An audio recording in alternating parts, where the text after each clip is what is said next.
করলার পকোড়া করে দেখাবো। খেয়েছেন কখনো জানাবেন তো। করলাগুলোকে এরকম পাতলা পাতলা করে আমি কেটে নিয়েছি।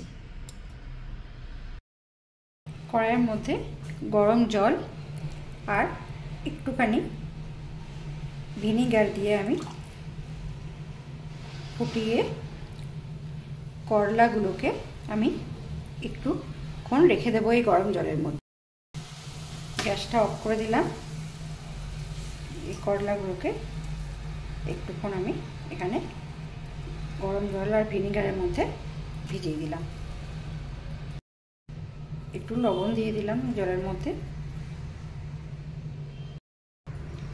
এই করলাগুলো আধ ঘন্টা মতন ভিজিয়ে রেখে তারপর নুন আর ভিনিগার দিয়ে ভিজিয়ে রেখে তারপর তুলে নিয়ে আমি এরকম করে মুছে নিলাম।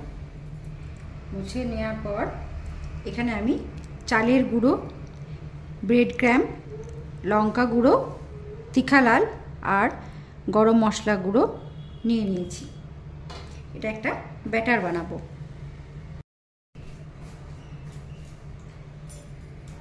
এর মধ্যে একটু আদা রসুন বাটা নিয়ে নিয়েছি আর একটা ডিম নিয়ে নেব।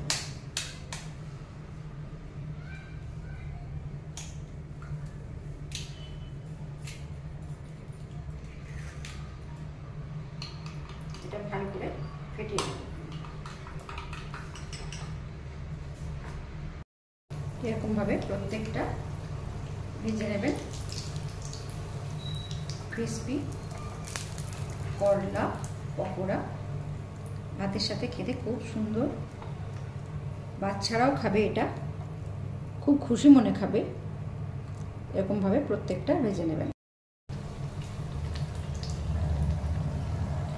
করলা এইভাবে এই ব্যাটারে ডুবিয়ে প্রত্যেকটা আমি এইভাবে ভেজে নেব। খেতে খুব টেস্টি হয়। যারা করলা খেতে চায় না তাদেরকে এরকমভাবে করে খাওয়াতে পারেন, ভাতের সাথে খুব সুন্দর লাগবে খেতে। এইভাবে প্রত্যেকটা ক্রিস্পি করে ভেজে নেবেন।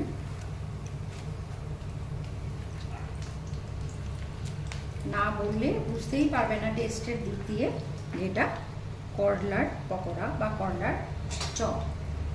খেয়ে মনে হবে এটা বেগুনি খাচ্ছেন।